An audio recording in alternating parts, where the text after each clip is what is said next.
Okay, बिस्मिल्लाहिर्रहमानिर्रहीम। हमने last time जो चीज़ें देखी थी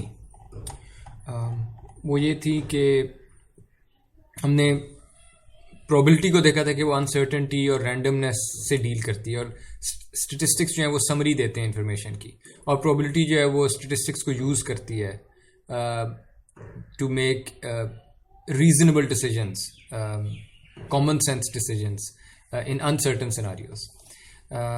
हमने रैंडम एक्सपेरिमेंट देखा था कि एक ऐसा एक्सपेरिमेंट जिसका आप डिटर्मिन्ड आंसर नहीं दे सकते कि जी एग्जैक्टली यही आएगा, ऐसे एक्सपेरिमेंट को रैंडम एक्सपेरिमेंट कहते हैं।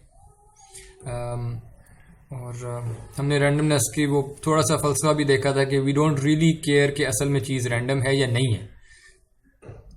ये एक ऐसी बहस है जो इंसान शायद हमेशा करते रहेंगे, पर हम बस रैंडमनेस का फ्रेमवर्क यूज़ करते हैं कि अगर कोई चीज़ इतनी कॉम्प्लेक्स है कि हम उस पर एग्जैक्ट आंसर नहीं दे सकते, तो फिर हम उसको कह देते हैं कि हमारे लिए it will be considered to be random because it's our best approximation. फिर हमने टर्मिनोलॉजी देखी थी। हमने रैंडम एक्सपेरिमेंट यूज़ होगी टर्म, उस रैंडम एक्सपेरिमेंट को जितनी दफ़ा आप रिपीट करेंगे हर दफ़ा उसको करना जो उसको ट्रायल कहेंगे, एक ट्रायल। हमने सैम्पल स्पेस देखी थी कि एक्सपेरिमेंट की जो एक्सपेरिमेंट की ऑल पॉसिबल जो आउटकम्स हैं सारी की सारी, वो एक सेट होगा, उसको सेट एस अक्सर कह देते हैं, या सैम्पल स्पेस कहते हैं। वेन डायग्राम में वो जो बिग रेक्टेंगल होता है मेन, उसको हम एस कह देंगे कि वो हमारा यूनिवर्स है, उसके अलावा कोई चीज़ अकर ही नहीं हो सकती। फिर हमने इवेंट देखा था, सेट के अंदर, उस सैम्पल स्पेस वाले सेट के अंदर सब सेट्स होते हैं, और इवेंट्स जो हैं उनकी कॉम्प्लीमेंट हो सकते हैं, उनकी यूनियन हो सकती है, उनकी इंटरसेक्शन हो सकती है, और वो और इवेंट्स बन जाते हैं। फिर हमने देखा था कि अकरेंस ऑफ इवेंट क्या चीज़ होती है। अगर एक सेट है, एक इवेंट है which is a certain set, उस सेट में से अगर कोई एक चीज़ भी अकर हो जाती है, एक एलिमेंट भी आ जाता है, तो इसका मतलब वो पूरा इवेंट अकर हो गया। फिर हमने आखिरी चीज़ ये देखी थी कि प्रोबेबिलिटी, मतलब इवेंट प्रोबेबिलिटी असल में you should look at it as a function. Probability एक फंक्शन होता है जो इवेंट को एज इनपुट लेता है कि मुझे बताएं इवेंट क्या था, और इवेंट आप उस फंक्शन में डालते हैं, वो फंक्शन आपको बता देता है कि अच्छा इस इवेंट का चांस कितना है, इसके होने का चांस कितना है, इसका लाइकलीहुड कितना है, how likely is this event to occur. जहां बात हमने खत्म की थी वो ये थी कि ब्रॉडली स्पीकिंग इवेंट्स को प्रोबेबिलिटी असाइन करने के 4 तरीके हैं। एक एम्पिरिकल अप्रोच है, एक काउंटिंग अप्रोच है, एक मेजरिंग अप्रोच है, और एक इंडिपेंडेंस का कॉन्सेप्ट है। हम बारी बारी इन सारों को देखेंगे। आज जो हम देखेंगे वो है empirical approach. In fact will start with empirical approach and will do counting approach as well today इंशाल्लाह। एम्पिरिकल अप्रोच ये है इवेंट्स की प्रोबेबिलिटी निकालने की कि आप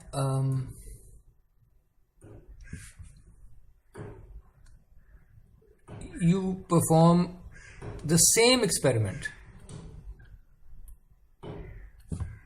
repeatedly। ये एक्सपेरिमेंट उसको करी जाए ओवर एंड ओवर अगेन, ठीक है। और जो चीज़ आपने रिकॉर्ड करनी है,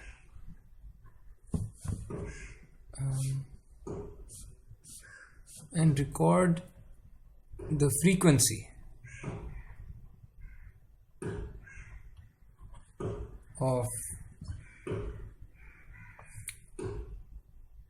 of your event से मेरा मतलब वो जौन सा भी इवेंट में आप इंटरेस्टेड हैं, जिसकी भी प्रोबेबिलिटी आपने मालूम करनी थी, उस इवेंट की बात कर रहा हूँ कि आप एक्सपेरिमेंट बार बार करें और देखें कितनी दफ़ा आपका इवेंट अकर हुआ था, ठीक है।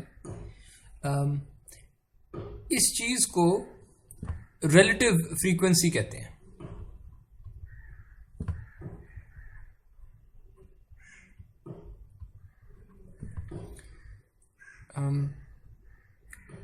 रिलेटिव फ्रीक्वेंसी इस तरह की, अगर आपने अगर आपने एक्सपेरिमेंट 1000 दफ़ा किया है और 400 दफ़ा आपका इवेंट अकर हुआ था, तो 400 डिवाइडेड बाय 1000, ये रिलेटिव फ्रीक्वेंसी हो जाएगी।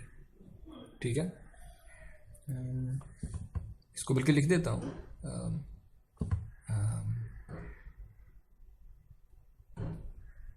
यानी नंबर ऑफ टाइम्स, पूरा लिख देते हैं, number of times your event of interest occurred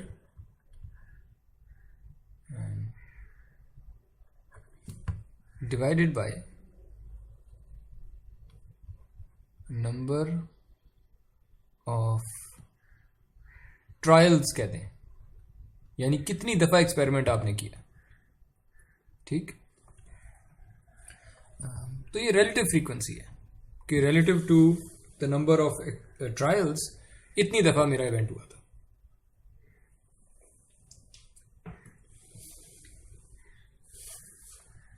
ये जो मैंने टर्म अभी डिफाइन की है, हो सकता है आपने अपने यूनिवर्सिटी में आने से पहले आपने शायद प्रोबेबिलिटी की यही डेफिनेशन पढ़ी हो। एम आई राइट? सैंपल स्पेस से डिवाइड करते थे। तो ठीक है, सैंपल स्पेस यहाँ पे यही है कि आपका इवेंट जो है वो मैक्सिमम कितनी दफा हो सकता था जितने आपने ट्रायल्स किए थे। तो सैंपल, तो फिर मैंने सैंपल स्पेस से ही डिवाइड किया एक तरह से। ठीक है, ओके। तो सैंपल स्पेस और ट्रायल्स एक ही चीज है ना? इस वक्त जिस तरह हम बात कर रहे हैं, इस वक्त यस, पर नॉट ऑलवेज, बाद में देखते हैं। लेकिन जो मैं पॉइंट रेज करना चाह रहा हूं कि ये जो रिलेटिव फ्रीक्वेंसी इस तरह से लिखी हुई है ना, टेक्निकली स्पीकिंग ये definition is not equal to probability of the event. हम तो प्रोबेबिलिटी ऑफ इवेंट डिस्क्राइब करना चाह रहे हैं ना, प्रोबेबिलिटी ऑफ इवेंट की ये डेफिनेशन नहीं है, ये डेफिनेशन रिलेटिव फ्रीक्वेंसी की है। और सर जी जी पूछिए। जैसे भी बात हुई है ट्रायल की, सैंपल स्पेस की, ट्रायल और सैंपल स्पेस एक जैसे कैसे हैं? सैंपल स्पेस तो पॉसिबल आउटकम्स होती हैं और ट्रायल जैसा आपने बताया था एक्सपेरिमेंट हुआ तो वो ट्रायल हो गया, तो एक जैसे ना बिल्कुल एक डिफरेंट चीजें हैं। जी, इसलिए मैं तो हर केस में ऐसा नहीं है, यानी हर केस में ऐसा नहीं है कि नंबर ऑफ ट्रायल्स और सैंपल स्पेस जो है वो एक ही चीज़ होती, पर कुछ केसेस में हो सकता है। अगर मसलन मैं सिर्फ नंबर्स को ही देख रहा हूँ कि फलां चीज़ हुई या ना हुई या कितनी दफ़ा हुई, तो मैक्सिमम जो है वो मैक्सिमम तो उतनी दफ़ा ही हो सकती थी जितने मैंने एक्सपेरिमेंट जितनी दफ़ा रिपीट किया था। तो मेरे यूनिवर्स में जो मैक्सिमम नंबर है वो वही है कि कितने ट्रायल्स थे। तो उस सेंस में इसको सैंपल स्पेस कह रहे हैं, पर मैंने तो सैंपल स्पेस जान के यहां लफ्ज यूज नहीं किया। ठीक है, ठीक है सर, ओके, अच्छा। लेकिन कॉन्ट्ररी टू जो आपके जहन में एक डेफिनेशन मौजूद है, मोस्ट प्रॉब्ली वो प्रोबेबिलिटी की ये डेफिनेशन मौजूद है जो मैंने फॉर्मूला लिखा है, लेकिन मैं कह रहा हूं कि ये प्रोबेबिलिटी की प्रॉपर डेफिनेशन नहीं है, ये चीज रिलेटिव फ्रीक्वेंसी है। और उसकी मैंने एग्जांपल, सो कॉइन टॉस की एग्जांपल ले लेते हैं कि आपका जो एक्सपेरिमेंट है वो ये है कि आप कॉइन टॉस करते हैं 1000 टाइम्स। अच्छा, ये एक्सपेरिमेंट अभी हुआ नहीं है, कॉइन टॉस 1000 टाइम्स, ये एक्सपेरिमेंट नहीं हुआ जब तक मैं आपको ये ना बता दूं कि आपने नोट क्या करना है। ठीक है, coin toss 1000 times and count number of heads। अब एक्सपेरिमेंट की जो डिस्क्रिप्शन है ना वो पूरी हुई है कि मुझे बताना पड़ेगा कि अब एक्सपेरिमेंट कब खत्म होगा। अगर मैं सिर्फ कॉइन टॉस करके घर चला जाऊं एक्सपेरिमेंट खत्म नहीं हुआ। कॉइन टॉस करें और नोट करें कि हेड आया था कि टेल आया था, और ये काम 1000 दफा करें, और 1000 दफा करने के बाद अगर आप घर चले जाएं एक्सपेरिमेंट नहीं हुआ। 1000 दफा करने के बाद फिर काउंट करें कि हेड्स कितने थे। जब आप मुझे ये बताएंगे ना, अब एक्सपेरिमेंट खत्म हुआ। आप लोग मेरे साथ हैं कि नहीं? Yes, sir. Okay yes sir. Okay, yes sir. So ये बड़ा क्रूशियल पॉइंट है, ये मिस हो जाता है। एक्सपेरिमेंट तब खत्म होगा जब आपने उसकी ऑब्जर्वेशन रिकॉर्ड कर ली है फाइनल के ये आंसर आया, तब एक्सपेरिमेंट खत्म सर होगा। ये प्लीज एक बार रिपीट कर देते, नेट इशू था पीछे से थोड़ा सा। ठीक है, मैं बस ये क्लैरिफाई करना चाह रहा हूँ कि जिसको हम एक्सपेरिमेंट कहते हैं ना, हमारे जेन में अक्सर ये इमेज होगी कि अच्छा कॉइन मैंने टॉस किया तो और वो ज़मीन पे गिर गया, ये एक्सपेरिमेंट हो गया। जब तक मैंने उसका रिजल्ट रिकॉर्ड नहीं कर दिया तब तक एक्सपेरिमेंट नहीं हुआ। ठीक है, और ये वाला जो एक्सपेरिमेंट मैंने लिखा हुआ है, इसमें एक कॉइन टॉस करके उसका रिजल्ट देख लेना, वो कोई और एक्सपेरिमेंट तो हो सकता है, वो ये वाला एक्सपेरिमेंट नहीं है। ये वाला एक्सपेरिमेंट तब खत्म होगा जब मैं 1000 दफा उसको टॉस करूंगा, और जब मैं फाइनली ये कॉपी पे लिख लूंगा कि कितनी दफा हेड्स आए, अब ये एक्सपेरिमेंट खत्म हुआ। ठीक है, ओके। तो ये तो बस एक एग्जांपल हो गई। अब नोट करें, यहां पे मैंने 1000 कहा हुआ है, इसको अगर मैं चेंज कर दूं, यानी मेरे पास एक कॉइन है और उस कॉइन में आपने उसका देखना है कि उस पर हेड्स आने का कितना चांस है। तो आप ये वाला एक्सपेरिमेंट करते हैं, आप उसको 10 दफ़ा कॉइन टॉस करते हैं और कोई 7 दफ़ा हेड आ जाता है, तो रिलेटिव फ्रीक्वेंसी क्या होगी?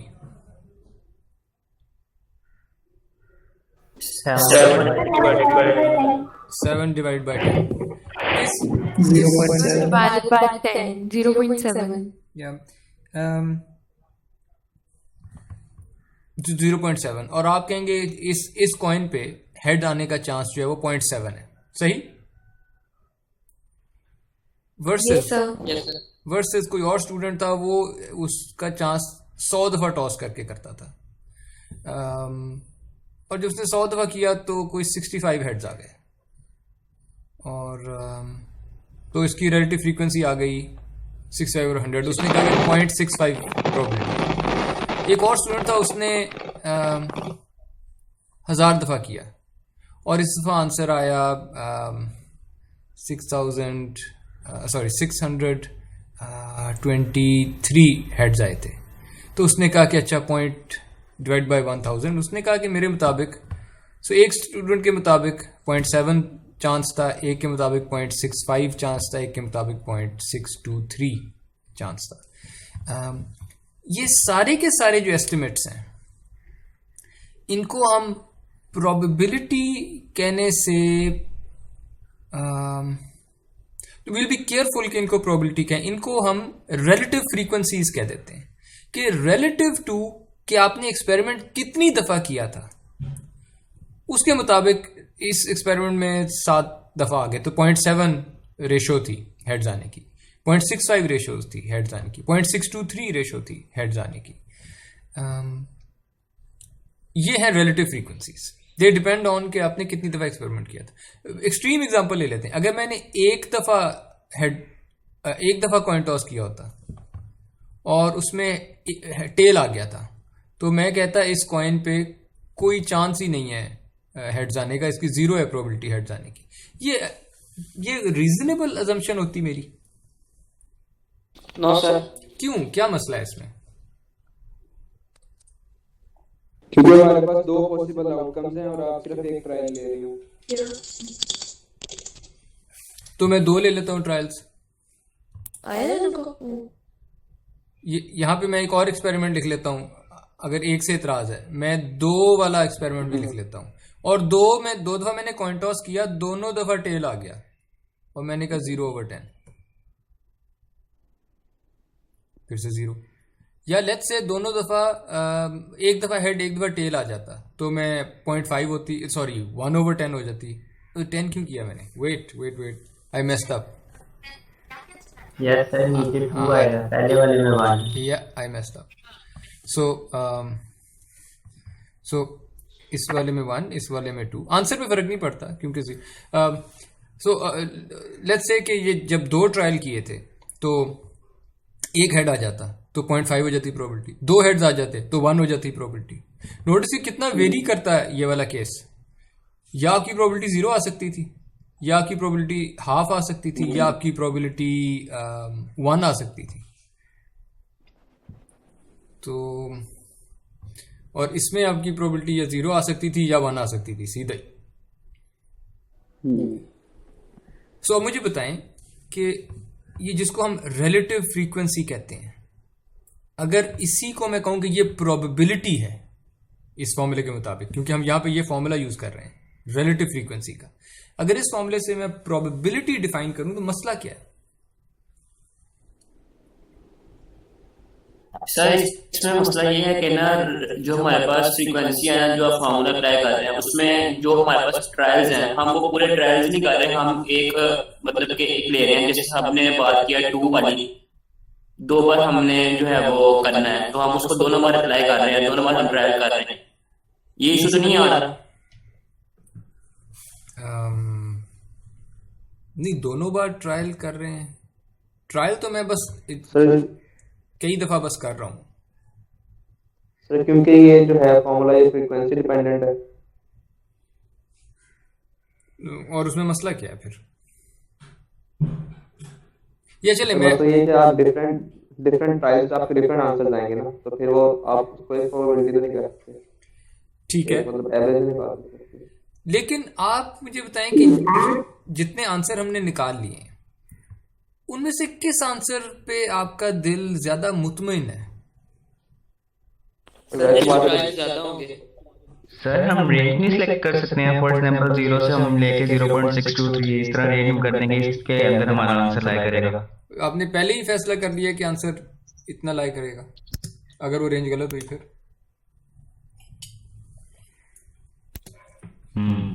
राइट। सर इसका मतलब है कि नंबर अगर हम ऐसा करें कि अगर हम ये फ्रीक्वेंसी वाला छोड़ के अगर हम ऐसा करें कि हम एक इवेंट को 100% असाइन करें, ठीक है, 100% असाइन करने के बाद जो हमारे पॉसिबल आउटकम्स है, जैसे कॉइन के पॉसिबल आउटकम्स होते हैं 2 हेड या टेल, उसको हम डिवाइड करें तो हमारे पास हर एक सूरत में जितने मर्जी ट्रायल्स हो, हमारे पास 50% चांस होगा कि एक इवेंट आएगा। तो वैसे नहीं कर सकते क्या हम? असल में ये भी मुझे लग रहा है आपकी बात वहीं जा रही है कि आप चांसेस को कंट्रोल कर बैठे हैं। आप पहले ही कह बैठे हैं कि 100%, पहले ही कह बैठे हैं 50% होगा, ये होगा, वो होगा। ये तो आपके कंट्रोल में नहीं है। आपने एक्सपेरिमेंट करना है और आपने डेटा को रिकॉर्ड करना है, जिसको स्टेटिस्टिक्स कहते हैं बाय द वे। ये बाय द वे मैं जस्ट ये जब कहते हैं ना count the number of heads, ये भी आपने, ये एक स्टेटिस्टिक है आपके एक्सपेरिमेंट का। मैं उसको कनेक्ट करना चाह रहा हूँ कि स्टेटिस्टिक्स कहाँ पे आते हैं प्रोबेबिलिटी में। तो you're counting the number of heads, ये एक स्टेटिस्टिक है। सो हाँ, कमिंग बैक, आप अपने एक्सपेरिमेंट के स्टेटिस्टिक्स को देखते हैं और उसकी बेस पे फिर कोई प्रोबेबिलिटी का फैसला करते हैं, जो कि हम यहाँ पे कर रहे हैं। एक्सक्यूज मी सर, जी सर 0.5 कैसे आएगा? कैसे आएगा? कौन से एक्सपेरिमेंट की बात कर रही हैं? जिसमें मैंने एक दफा टॉस किया, मतलब कि आपने जिसमें आपने 2 दफा किया है टॉस। अगर एक हेड आ गया और एक टेल आ गया, सो मैंने कॉइन टॉस किया, एक दफा हेड आ गया, अगली दफा टेल आ गया, तो नंबर ऑफ हेड्स कितने हुए? 1। और जब आप ये 1 लिखेंगे, अब आपका एक्सपेरिमेंट खत्म हुआ है। अभी यहाँ पे नहीं खत्म हुआ था, यहाँ पे खत्म हुआ है। सो आपके एक्सपेरिमेंट की जो आउटपुट है वो आई 1। तो आपने रिलेटिव फ्रीक्वेंसी देखा कि कितने हेड्स आए, 1 था, और कितने ट्रायल्स थे, 2, तो 0.5, right? Okay, thank you. No problem. So okay, let me answer this. अगर आपके पास एक्सट्रीम केस से चलते हैं, अगर मैंने एक दफा कॉइन टॉस किया था, तो उसमें अगर तो हेड नहीं आया था तो मैं कहता था कि इस कॉइन पे हेड आने का चांस ही 0 है, और अगर उस पे हेड आ गया था तो मैं कहता था इस कॉइन पे हमेशा हेड आता है। अब ये सिर्फ एक दफा देख के उस कॉइन के बारे में फैसला कर देना, ये कोई अक्लमंदी नहीं है। इसी तरह यहाँ पे क्योंकि इतना वेरी कर रहा है एक आंसर, यानी अगर मैं 2 लोगों से कहता कि या मैं आप सब लोगों से कहता, सो क्लास के अंदर मे बी 55 स्टूडेंट्स हैं, अगर मैं एक ही कॉइन था वो आप सबको देता बारी बारी और आपसे कहता है एक दफा कॉइन टॉस करें, तो ऑन एवरेज आधी क्लास मुझे आके कहती कि इस कॉइन पे एक टॉस करने के बाद इस कॉइन पे हेड्स आने का चांस 0 है, और आधी क्लास कहती कि इस कॉइन पे हमेशा हेड्स आता है। एक ट्रायल इज नॉट इनफ एक अच्छा फैसला करने के लिए। 2 ट्रायल्स आर नॉट इनफ अच्छा फैसला करने के लिए। 10 trials may be, 100 trials okay, 1000 trials even better. ठीक है, क्योंकि अब आपने उस कॉइन को या उस रैंडम फिनोमेना को ज्यादा दफा देख लिया है आपने, तो उसके बारे में अब आप कोई नतीजा अखज कर सकते हैं जितना ज्यादा देखेंगे। ठीक है, so let me then come to the definition of probability, then to a reasonable definition of probability. Sir ji, जैसे आपने कहा कि अगर मैं मतलब आप लोगों को एक दफा टॉस करने का चांस देता हूँ और कुछ बच्चे आए कि सर इस पे 0% चांस है, एक दफा भी नहीं आया, एक दफा आ गया है, तो जैसे आपने कहा कि हमें ज्यादा दफा ट्रायल्स करने पड़ेंगे, तो जब हम एक बच्चे ने 10 दफा ट्रायल्स किए हैं, ठीक है, वही बार बार रिपीट हो रहे हैं 10 ट्रायल्स, तो वो भी तो फिर वेरी करेंगे ना। कुछ बच्चों के जो है वो 7 दफा आएंगे, कुछ बच्चों के 5 दफा आएंगे। जो एक दफा डिसीजन हो जाएगा वो फिर दोबारा चेंज भी तो हो सकता है, तो हम तो फिर ये कभी भी नहीं फैसला कर सकते ट्रायल्स के साथ। बिल्कुल ठीक है, ये बिल्कुल आप सही बात कर रहे हैं। तो फिर सर हम कैसे करने, आपने जैसे कहा कि हमें फिर ज्यादा ट्रायल्स करने पड़ेंगे एक रीजनेबल मतलब एक वैल्यू पे आने के लिए, तो वो तो फिर हम कभी भी जज नहीं कर सकेंगे मल्टी ट्रायल्स करने हम। नहीं, आप बिल्कुल सही कह रहे हैं, लेकिन नोटिस करें कि जब मैं कहता हूं ना कि एक reasonable, that doesn't mean correct probability, it's a reasonable probability. ठीक है, कि लोग उस पर अग्री कर जाएं, लोग उसको यूज कर सकते होंगे। एंड लेट मी डिस्क्राइब वो रीजनेबल क्यों कह रहा हूं मैं। ये जब आपने एक ट्रायल किया था, आपके जो आंसर थे दोनों वो करीब थे प्रोबेबिलिटी के आंसर के, इससे ज्यादा दूर हो ही नहीं सकते थे। करीब थे सर, 0 और 1 करीब है, 0 और 1 वैसे तो करीब है, लेकिन रिलेटिव फ्रीक्वेंसी के हिसाब से देखें, रिलेटिव फ्रीक्वेंसी की मैक्सिमम वैल्यू क्या आ सकती है? ये जो फॉर्मूला लिखा हुआ है, इसकी मिनिमम मैक्सिमम वैल्यू इसकी 1 हो सकती है, क्योंकि ये रेशो है। और मिनिमम वैल्यू क्या हो सकती है इसकी? 0, क्योंकि हो सकता है आपका इवेंट कभी भी ना हुआ हो। तो ये इसकी मिनिमम और मैक्सिमम 0, इसका मतलब है आपके जो आंसर आए थे वो इतने फर्क थे कि इससे ज्यादा फर्क हो ही नहीं सकते थे।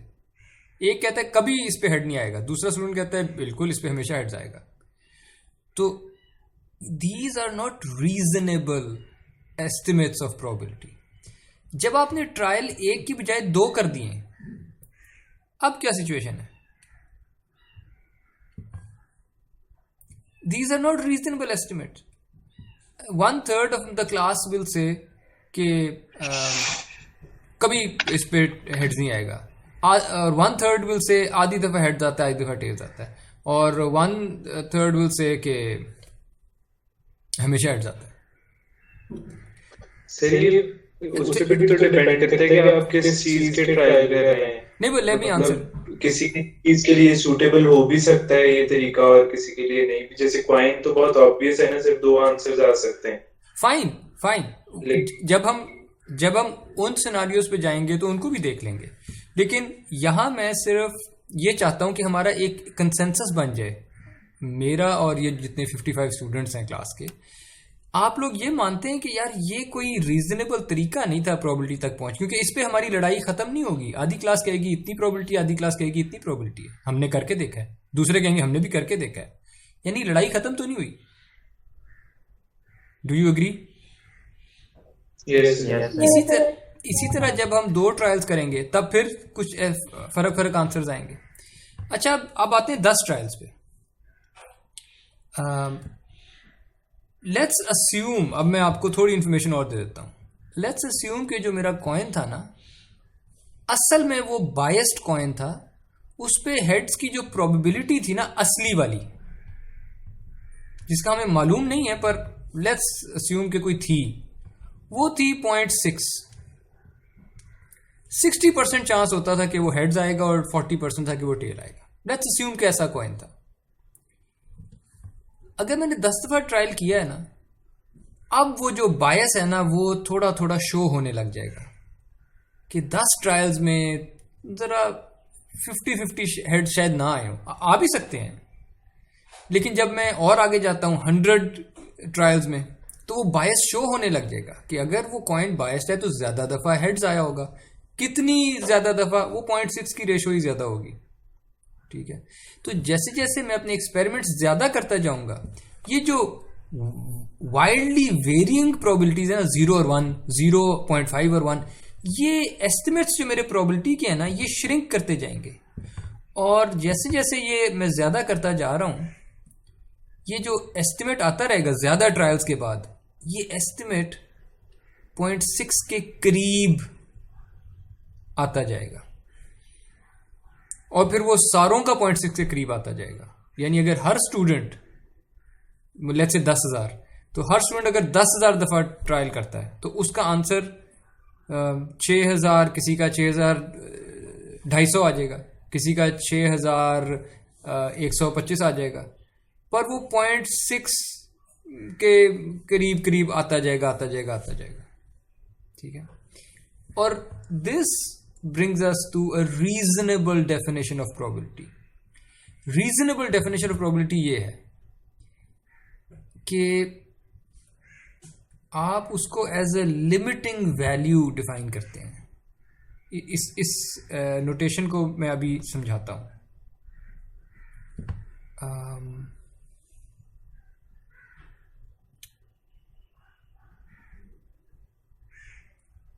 लिमिटिंग वैल्यू है किसकी? रिलेटिव फ्रीक्वेंसी की ही। ठीक है, यानी limit as n approaches infinity. n जो है वो मेरे नंबर ऑफ ट्रायल्स है। ठीक है, ये जो नोटेशन है, इसको अगर पढ़ना चाहें हम तो ये है लिमिट या limiting value as n approaches. Approaches में और इक्वल टू होने में बड़ा फर्क है। मैं नहीं कह रहा n इक्वल्स इंफिनिटी, मैं कह रहा हूं एज n अप्रोचेस इंफिनिटी, यानी n जब ज्यादा बड़ी वैल्यू होती जाए, और n मेरे नंबर ऑफ एक्सपेरिमेंट्स है। मैं लिख देता हूं, n जो है वो नंबर ऑफ ट्रायल्स है।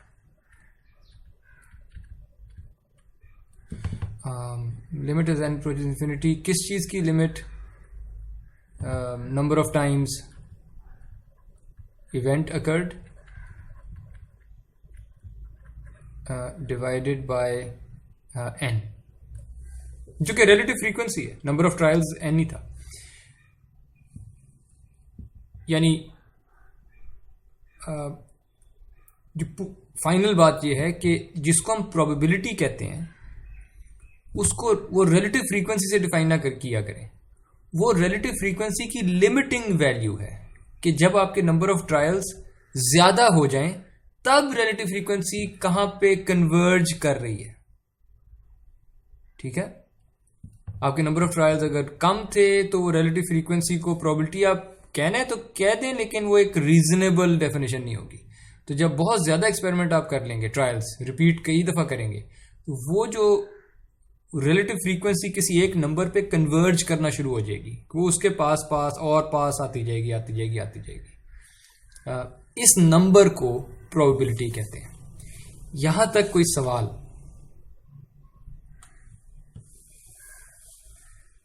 मतलब 60% आपने assume किया था, ये आपने मतलब खुद से assume किया था ना, ये कोई बिल्कुल exact आपने 60% कोई वैल्यू नहीं है, ये आपने खुद से assume किया था। लेकिन मैं अस्यूम ये कर रहा हूँ कि हमारे हाथ में जो कॉइन था वो वाकई उस पे हेड जाने का चांस 0.6 था, मैं अस्यूम कर रहा हूँ। ओके और अगर वो कोई और था, लेट्स से वो 0.55 था, तो ये जब एक्सपेरिमेंट आप ज्यादा दफा करेंगे ना, तो ये जो ज्यादा दफा करने से जो रिलेटिव फ्रीक्वेंसी जिस नंबर पे कन्वर्ज कर रही होगी, वो नंबर हम कहेंगे कि वो नंबर उस कॉइन की ट्रू प्रोबेबिलिटी को रिप्रेजेंट करता है, हेड्स आने के चांस को। सर लेकिन इसमें भी कोई श्योरिटी तो नहीं होगी, कुछ भी हो सकता है। नहीं हो सकता। और यही मेरा सारा पॉइंट है कि रीजनेबल इंसान, एक सेंसिबल किस्म का जो डिसीजन है वो यहां से मिलेगा कि वो कुछ भी नहीं हो सकता। मैं एग्जांपल दे देता हूं। लेट्स से आपने 10,000 दफा टॉस किया कॉइन जी, ये बताएं क्या 10,000 दफा हेड्स आएगा? नहीं, आ सकता है, ये मैं अग्री करता हूं, आ सकता है थ्योरेटिकली स्पीकिंग, लेकिन अगर कॉइन वाकई उसके 0.6 चांस है उसका, अगर तो ऐसा नहीं होगा कि 10,000 दफा आपके एक्सपेरिमेंट में 10,000 आपके एक्सपेरिमेंट का आंसर आ जाएगा। ऐसा भी नहीं होगा कि आपके एक्सपेरिमेंट का आंसर 0 आएगा। इनफैक्ट 0 से लेके 10,000 हेड्स के बीच में मेजॉरिटी जो नंबर्स हैं वो नहीं आए होंगे आपके एक्सपेरिमेंट से, बिल्कुल ऑब्जर्व नहीं हुए होंगे ये नंबर्स आपके एक्सपेरिमेंट का जो फाइनल रिजल्ट है। एक खास रेंज होगी, यानी अगर लेट्स से मैंने 10,000 दफा एक्सपेरिमेंट किया होता तो मेरे कुछ हेड्स आगे होते, आपने अगर 10,000 दफा एक्सपेरिमेंट किया होता आपके कुछ हेड्स आगे होते। मेरे और आपका नंबर फर्क होगा, लेकिन वो कितने फर्क होंगे आपको लगता है? मतलब इस तरह हो सकता है कि मेरे 6,000 आ जाए हेड्स, आपके 5,000 आ जाए, ये मे बी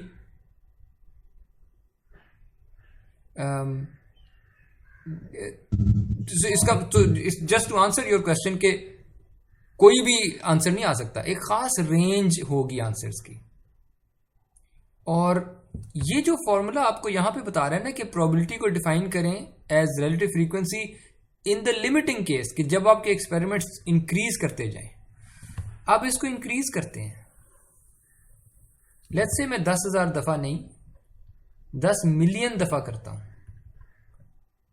ठीक है, तो उसमें भी 0 दफा आ सकता था, 10 मिलियन दफा आ सकता था, और उसमें भी कोई सही वाली रेंज होनी थी, ठीक है। वो रेंज तो खैर एक्चुअली बढ़ती जाएगी, लेकिन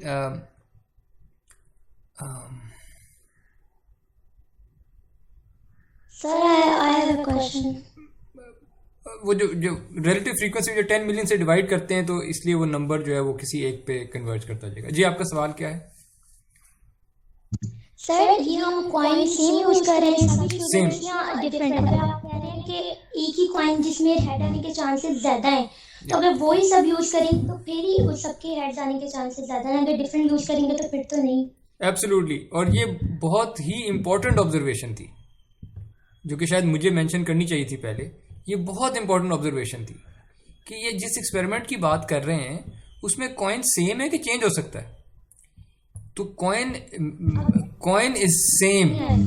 अगर कॉइन चेंज हो गया तो फिर तो सारी सिचुएशन चेंज हो जाती है। तो मेजॉरिटी इस कोर्स के अंदर I think in almost all cases हम सेम कॉइन की बात कर रहे होंगे। अगर ये चेंज होता है तो मैं स्पेसिफाई कर दूंगा, पर सेम कॉइन की बात हो रही है क्योंकि प्रोबेबिलिटी उस कॉइन की निकालनी है। जी सही। आप कैसे कह सकते हैं कि जो एक कॉइन है जब सब बच्चे यूज कर रहे हैं उसके ऊपर हेड आने के चांसेस ज्यादा है, तो ये हम कैसे कह सकते हैं कि हेड आने के चांसेस ज्यादा है? हमने वो तो जज करना है, हमने वो पहले ऑब्जर्व कर लिया। नहीं, मैंने नहीं किया। मैं ये इंफॉर्मेशन वैसे तो हिडन रखता हूं। मेरे एक्सपेरिमेंट में मैंने ये इंफॉर्मेशन यूज नहीं की। ये मैंने सिर्फ वैसे कहा कि लेट्स अस्यूम कि अगर हमारा कॉइन असल में लोडेड था, बायस्ड था, 0.6 चांस था, अगर था, और हमें नहीं पता ये बात, पर अगर वो था, तो फिर जब आप एक्सपेरिमेंट करेंगे तो जब आप 1000 दफा कॉइन टॉस किया होगा तो 600 के करीब दफा हेड्स आ गए होंगे, राइट? तो वो मैं वो बस स्पेसिफाई करना चाह रहा हूँ। जब हम एक्सपेरिमेंट कर रहे हैं हमें नहीं पता। हाँ, ये एग्जैक्टली ये आपने अच्छा सवाल किया। प्रोबेबिलिटी ऑफ हेड्स ही तो हमने मालूम करनी थी, इसी पे तो सवालिया निशान है। तो इस एक्सपेरिमेंट के जरिए हमने प्रोबेबिलिटी ऑफ हेड्स जो मालूम की है वो ये है कि रिलेटिव फ्रीक्वेंसी से उसको डिफाइन कर लें, लेकिन लिमिटिंग केस में कि अगर आपके ट्रायल्स ज़्यादा हैं तो आपका ये प्रोबेबिलिटी का जो एस्टिमेट है ये ज़्यादा रीजनेबल होगा। Sir I have a question. जी सर, ये जो चीज मैटर कर रही है वो बेस की वजह से कर रही है, वो जो 0.6 बेस्ड है कॉइन, उसकी वजह से ज्यादा चांसेस है हेड आने के? हम ऐसा करते हैं, सेम काम एक और कॉइन से कर लेते हैं। लेट्स अस्यूम कि आपने, इनफैक्ट मुझे नहीं पता उस पर प्रोबेबिलिटी ऑफ हेड्स क्या है, मैं बस ऑब्जर्वेशंस देख लेता हूँ कि जब मैंने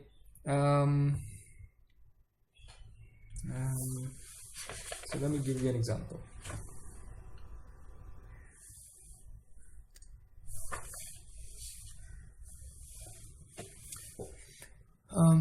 मेरे पास एक कॉइन था, मैं टॉस करता गया। जब 100 टॉसेस हो गए थे तो मैंने देखा कि 34 हेड्स आ गए थे। जब 200 टॉसेस हो गए थे तो मैंने देखा कि 70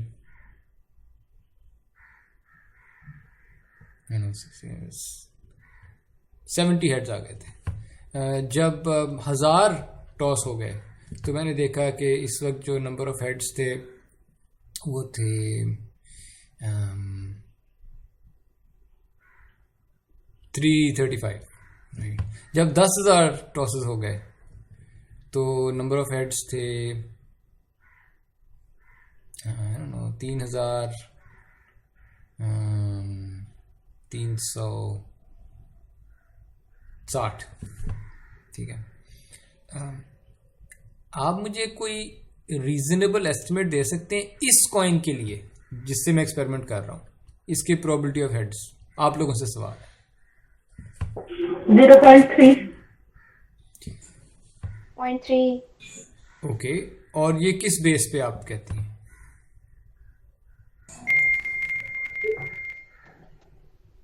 ट्रायल्स की बेस। मुझे लगता है आपने ट्रायल्स लिखने थे 34/100। नहीं, मैं डिवाइड नहीं, मैं तो वो लिखना चाह रहा था कि टेबल बनाना चाह रहा था मैं। ठीक है, टेबल बनाना चाह रहा था मैं। सो ठीक है, ये रफ एक एस्टिमेट है, लेकिन अगर हम वो लिमिटिंग वैल्यू वाला फॉर्मूला यूज करें, अब प्रोबेबिलिटी ऑफ हेड्स कैसे डिफाइन करेंगे? Limit as n approaches infinity, या बड़ा होता जा रहा है, of what, number of heads divided by n। अब आप मुझे क्या आंसर देंगे इस ऑब्जर्व? ऐड करेंगे, इनको ऐड करके 4 से डिवाइड करेंगे। एक्चुअली आपके पास 4 आंसर आ सकते हैं डिपेंडिंग अपॉन कि आपका n क्या था, क्योंकि ये आपका n है ना ऊपर जो दिया हुआ, नंबर ऑफ ट्रायल्स, राइट? सो अगर तो आपने 100 ट्रायल किए थे तो आप आंसर देते 0.34। अगर आपने 200 ट्रायल्स किए थे तो आप आंसर देते 7/20, जो भी वो बनता है। ठीक है, आई थिंक वो 0.35 बनता है। Yes sir. अगर आपने 1000 ट्रायल्स किए थे तो आप आंसर देते 0.335, और अगर आपने 10,000 किए थे तो आप आंसर देते 0.336। ठीक है, इनमें से कौन सा आंसर मोस्ट रीजनेबल है? सर लास्ट वाला, बिकॉज वो डेफिनेशन सर लास्ट वाला होगा। हाँ, और उसकी वजह ये है कि डेफिनेशन कहती है कि हम इसकी लिमिटिंग वैल्यू लेते हैं कि जब ट्रायल्स ज़्यादा होंगे तब हेड्स, नंबर ऑफ हेड्स की रिलेटिव फ्रीक्वेंसी क्या होगी। That's a reasonable, more reasonable definition of probability. तो अगर मेरे से पूछा जाता और मेरे पास 10,000 से ज़्यादा टॉस करने की ऑप्शन ना होती, अगर होती तो मैं और ज़्यादा टॉस करता, लेकिन अगर नहीं होती तो फिर मैं ये 10,000 टॉसेस वाले आंसर को कहता कि ये इस कॉइन की प्रोबेबिलिटी का बेस्ट एस्टिमेट है मेरे पास। ट्रू है या नहीं है पर एस्टिमेट ये है, अक्सर ये बिल्कुल सही प्रोबेबिलिटी पे कन्वर्ज कर जाता है। ये है मेरा सारा पॉइंट कि वो आप कहते ना 0.6 उसमें जी ये बढ़ती जा रही है ना प्रोबेबिलिटी ज्यादा ट्रायल्स करने में। नहीं, यहाँ पे कम हुई है। कम हुई है मतलब यूनिफॉर्म होगा जो भी होगा। यूनिफॉर्म से क्या मतलब है? मतलब 3-4 सबसे ज्यादा थे, फिर 3-5, फिर 3-3-5, फिर 3-3-6, मतलब एक तरह से बढ़ रहा है या कम? नहीं, आप गलत बात कर रहे हैं। 3-4 कम थी, ज्यादा नहीं थी। 3-4 कम थी, 3-5 ज्यादा हुई। ये यहाँ पे था, ये पहले बढ़ा है, फिर ये कम हुआ है, फिर ये बढ़ा है दोबारा। कोई यूनिफॉर्म पैटर्न नहीं है यहाँ पे, राइट? ओके, पॉइंट इसके ये किसी सही वाले चांसेस पे कन्वर्ज करेगी। सर जी सर, आपने ये चार दिए हैं, चार पहले हमने एक एक्सपेरिमेंट किया 100 और 34 आए, फिर हमने किया 270 आए, फिर हम इन दोनों का मजमुआ क्यों नहीं लेते, जमा क्यों नहीं कर देते? 100 और प्लस 200, फिर 134 प्लस 70 दोनों को कर लेते, फिर हम तीसरे करते, फिर पिछले दोनों का सहारा लेते। एक्चुअली ये जो फाइनल नंबर है ना यहाँ पे, ये इन्हीं का सहारा लेके ही तो बन रहा है। ये वही एक्सपेरिमेंट मैं आगे कंटिन्यू कर लिया था। जब आपने 100 किए थे और आपने 100 करने के बाद ही अगर आंसर निकाल दिया तो वो ये निकलता 0.34। लेकिन अगर आप कंटिन्यू रखते एक्सपेरिमेंट को, 101, 102, 103, 104, 200 ट्रायल्स कर लेते और तब जितने हेड्स आते थे उसकी बेस पे सेकंड आंसर निकला आपका, और आप कंटिन्यू कर लेते एक्सपेरिमेंट, 1000 तक ले जाते तो ये आंसर निकलता। अभी भी ना रुकते आप, उसी को कंटिन्यू कर लेते 10,000। तो ये 10,000 के अंदर ये सारे इनसे मिलके ही बना हुआ है। गुड हो गया। ओके, ये बात क्लियर है। लिमिटिंग यानी प्रोबेबिलिटी की जो डेफिनेशन है उसको हमेशा आपने इस तरह से देखना है कि वो अगर तो हम ये इंपेरिकल अप्रोच ले रहे हैं कि वो लिमिटिंग वैल्यू है। जितने ज्यादा ट्रायल्स उतना ज्यादा जो रिलेटिव फ्रीक्वेंसी है उतना ज्यादा वो प्रोबेबिलिटी को रिप्रेजेंट करेगी, जितने ट्रायल्स ज्यादा होंगे। लेकिन इसमें मसला ये है, इंपेरिकल अप्रोच में एक इनकन्वीनियंस है, एक तंगी है। इनकन्वीनियंस ये है, you have to perform the experiment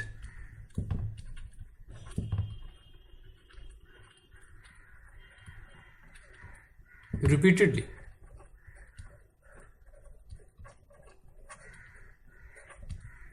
ठीक है, अब ये एक्चुअली एक्सपेरिमेंट परफॉर्म करना ये टाइम लेता है, एफर्ट लेता है। कॉइन आपका बार बार आप फेंकी जा रहे हैं, कॉइन हो सकता है कॉइन ज़मीन पे गिर गिर के ख़राब हो रहा हो, उसकी प्रोबेबिलिटी चेंज होती जाए, यानी वो सेम कॉइन रहे ही ना। और कॉइन का एक्सपेरिमेंट तो आप कर सकते हैं बार बार, हो अगर ज़रा सा कॉम्प्लेक्स करते हैं इस सिचुएशन को, तो एक्सपेरिमेंट को बार बार एक्चुअली परफॉर्म करना ये कोई इतना आसान काम नहीं है। इट्स एन इनकन्वीनियंस, ठीक है। Which brings us to the second approach. Second approach हमने ये लिखी थी, काउंटिंग अप्रोच उसे हमने कहा था।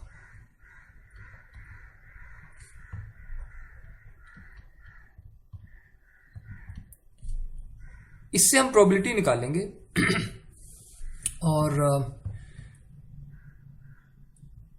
और हम एक्सपेरिमेंट परफॉर्म नहीं करेंगे, ठीक है। ये अब की डिफरेंस इस अप्रोच में ये है, हम एक्सपेरिमेंट एक्चुअली करेंगे नहीं, बस कुछ काउंटिंग की टेक्निक्स यूज करेंगे और प्रोबेबिलिटी का एक कोई एस्टिमेट निकाल लेंगे. Let me give you an example.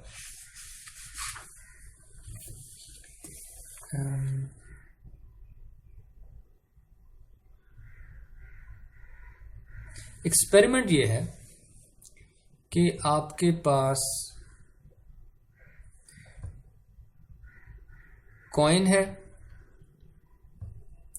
उसको आपने 4 दफा टॉस किया और आपने ओके बस यही है. ओके कॉइन है, 4 दफा टॉस किया और रिजल्ट देखा आपने. फिलहाल मैं सिर्फ ये कह देता हूं कि कॉइन है, 4 दफा टॉस किया. मुझे बताएं इस एक्सपेरिमेंट की सैंपल स्पेस कैसी होगी?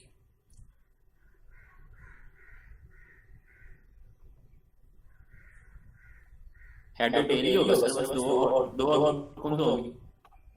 कितनी दफा टॉस किया? सर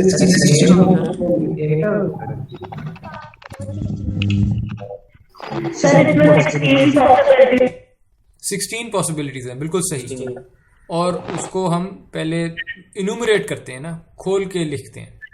एक इस एक्सपेरिमेंट की एक आउटपुट ये हो सकती है हेड, दूसरी दफा हेड, तीसरी दफा हेड, चौथी दफा हेड.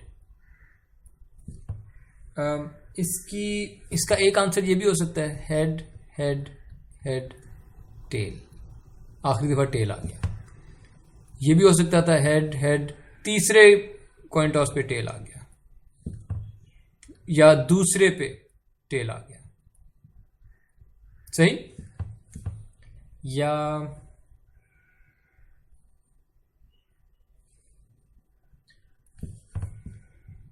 या पहले पे टेल आ गया, टेल हेड हेड हेड. ठीक है. या फिर 2 टेल्स आ गए, हेड हेड टेल टेल. इसी तरह head tail head tail.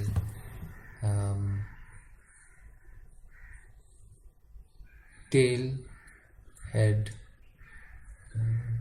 Head tail. ठीक है. और हो सकता था कि पहले दोनों पे टेल्स आ गए, टेल टेल हेड हेड. और हो सकता था टेल हेड टेल हेड. या आप चेक करते जाएं कि मैं रिपीट ना कर दूं कोई. मेरे ख्याल में मैं फ़िलहाल सही जा रहा हूँ. Head tail tail head. और हो सकता था कि 3 टेल्स आ गए होते, tell tell tail head.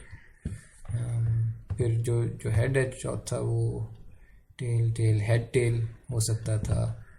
Tail head tail tell हो सकता था. हेड टेल टेल टेल हो सकता था. और चारों टेल्स. ये आपका सेट बनता है. या वेरीफाई कर लें, इनके अलावा कुछ नहीं हो सकता. अगर आपने एक्सपेरिमेंट किया है कि एक कॉइन को 4 दफा टॉस किया है और बस रिकॉर्ड कर लिया कि क्या आया, तो वो जो क्या आया है, एक रिजल्ट जो है उसमें 4 चीजें होंगी. वो होंगे कि हर टॉस पे क्या आंसर था. तो हेड हेड हेड से लेके टेल टेल टेल तक ये 16, या गिन लें 4, हर रो में 4 हैं, तो ये 16 पॉसिबिलिटीज हैं.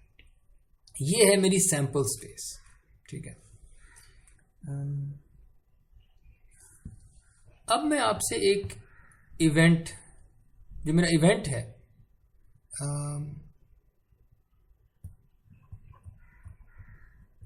इवेंट है मेरा कि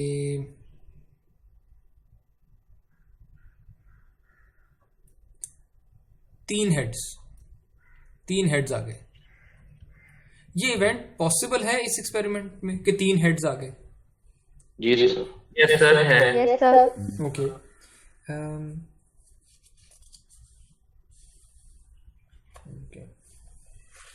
टू टाइम्स है? नहीं, ज्यादा दफा है. 5 times. 4 times. 4 times है, ठीक है। लेकिन चलें इस पे बाद में आते हैं। ये बताएं कि अगर मैंने आपसे ये सैम्पल स्पेस ना बनाई थी, कुछ ना किया होता, मैं अगर आपसे कहता कि एक कॉइन को लो, 4 दफ़ा टॉस करो, और यानी जब 4 दफ़ा टॉस कर लोगे और फिर नोट करो कि 3 हेड्स आए कि नहीं आए, अब एक्सपेरिमेंट खत्म हुआ है। समझ रहे हैं कि एक कॉइन लिया, 4 दफ़ा टॉस किया और फिर रिकॉर्ड किया कि हेड्स 3 आए या नहीं आए, अब एक्सपेरिमेंट खत्म हो गया है। तो इसकी प्रोबेबिलिटी आपने बतानी है मुझे। ये आप कैसे करते? Probability of 3 heads in 4 coin tosses, ये कैसे निकाल सकते हैं? अगर आप ये अप्रोच ना यूज कर रहे होते, ये 4 और 16, तो आपने प्रॉबली यहां से किया कि size of event divide by size of sample space. यानी ओके, इसको भी कर लेते हैं फिर कि अभी तो हमने probability of 3 heads in 4 tosses इस तरह से निकाल ली है कि इस इवेंट को मैं ए कह दूं, ये मेरा इवेंट ए है, ठीक है, और सैंपल स्पेस वाला सेट ये है। तो number of elements in A divided by number of elements, ये एक नया तरीका बता रहा हूँ आपको प्रोबेबिलिटी निकालने का। ये वो लिमिटिंग और वो सारा उससे फ़र्क है। Relative frequency, number of elements in S, and this seems like a reasonable definition of probability इस सिनारियो में।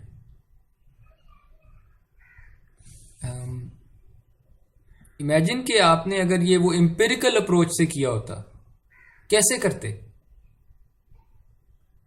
एम्पिरिकल अप्रोच से कैसे करते?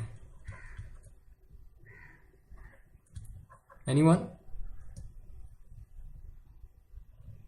ज्यादा वैल्यू चाहिए थी क्योंकि वैल्यू ज्यादा होगी तो फिर रीजनेबल आंसर आएगा। ज्यादा वैल्यूज किसकी चाहिए थी?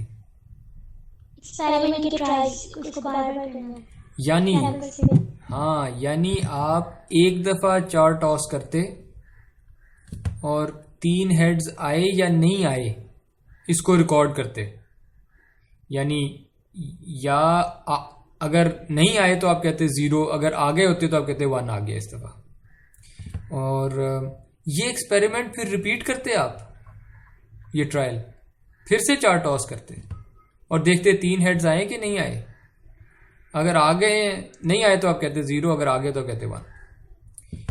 और ये आप फिर n दफा करते और जितना n बड़ा होता उतना आपका आंसर ट्रू प्रोबेबिलिटी के करीब आना था।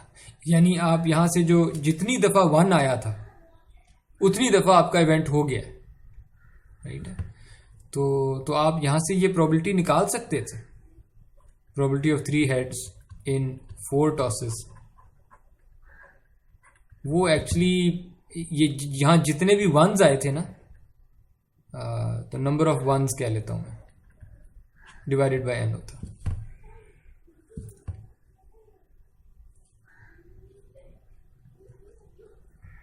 और खैर ये बाय द वे आप ट्राई भी कर सकते हैं। ये वाला मैथड ठीक नहीं है सर? कौन से वाला? ये वाला, ये यहाँ 2 लिखे हुए जो काउंटिंग वाला था, लेफ्ट पे जो है काउंटिंग वाला। नहीं, अभी जो आपने सैंपल स्पेस बनाई है भाई, number of elements in A and over total. जी, काउंटिंग वाला।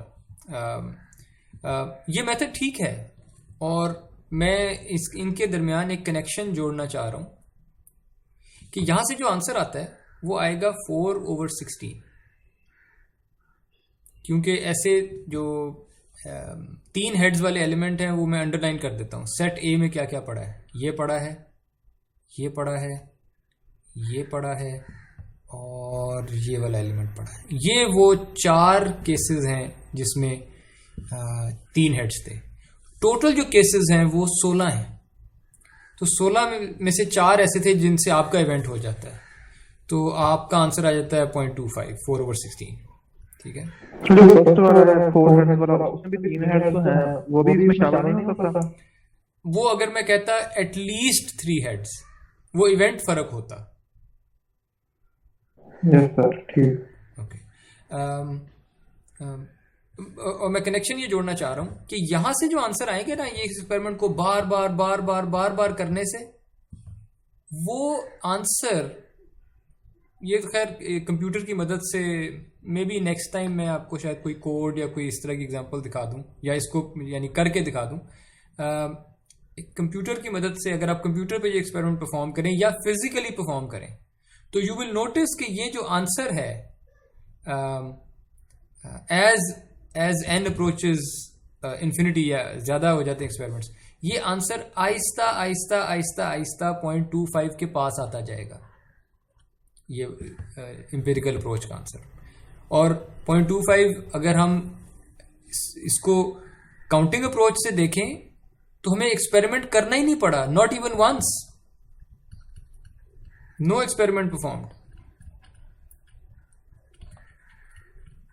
ये फायदा है काउंटिंग अप्रोच का कि आप लॉजिकल रीजनिंग से और चीजों को काउंट करने के तरीकों से आप प्रोबेबिलिटी की असल वैल्यू पे पहुंच जाएंगे, जो आपने एम्पिरिकल अप्रोच में पता नहीं कितने दफा एक्सपेरिमेंट करने के बाद पहुंचना था।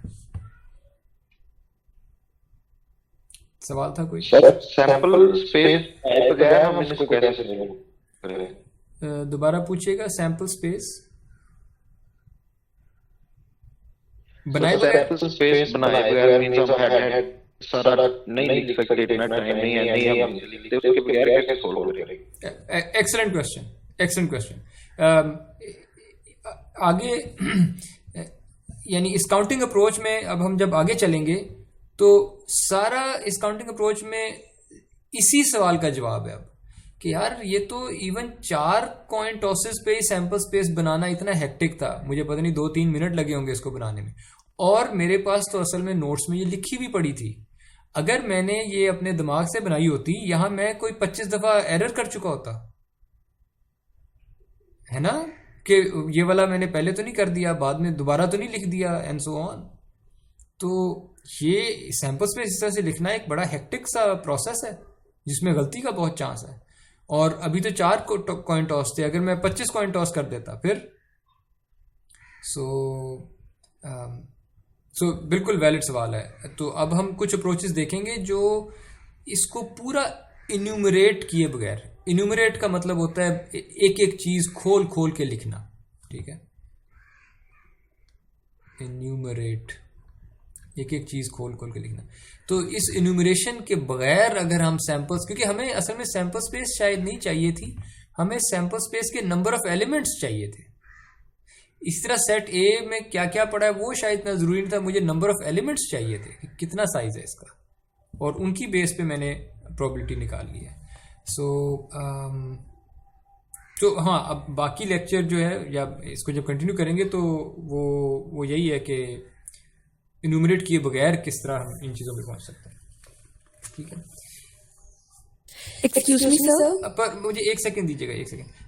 लेकिन इसमें यह तो फायदा हो गया है कि एक्सपेरिमेंट परफॉर्म नहीं किया। इसका एक नुकसान ये है कि ये जो इन्यूमरेशन का तरीका और कि जी एलिमेंट्स इसके काउंट कर लें, एलिमेंट्स एस के काउंट कर लें,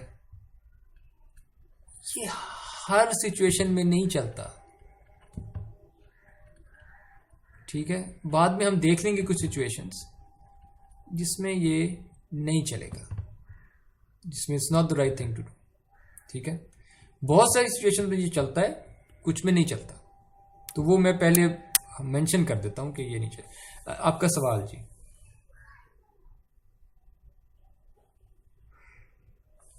किसी ने सवाल पूछा था?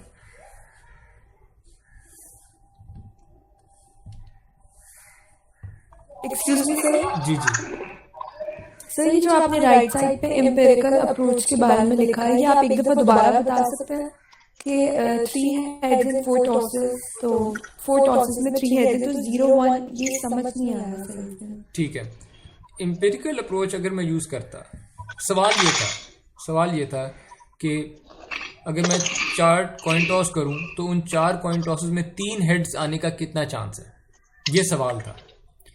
इसको आंसर करने के लिए अगर मैंने आपसे ये सवाल किया होता और आपको सिर्फ एम्पिरिकल अप्रोच पता थी, तो इसको आंसर करने के लिए आप क्या करती, आप एक कॉइन लेती, वो जिस कॉइन की मैं बात कर रहा हूँ आप मेरे से वो कॉइन लेती और आप उस कॉइन को 4 दफ़ा टॉस करती और देखती कि 3 हेड्स आए या नहीं आए। ठीक है, अब मेरे साथ हैं आप? क्या मैं सही कह रहा हूँ कि आप यही करती? बीइंग एन एम्पिरिसिस्ट जो एम्पिरिसिज्म पे बिलीव करता है, आप इस कॉइन को लेती, 4 दफ़ा टॉस करती और देखती 3 हेड्स आए कि नहीं आए। अगर नहीं आए तो आप कहती कि मैंने एक ट्रायल किया था और उस एक ट्रायल में 3 हेड्स नहीं आए थे, आप कहती ये है प्रोबेबिलिटी 0।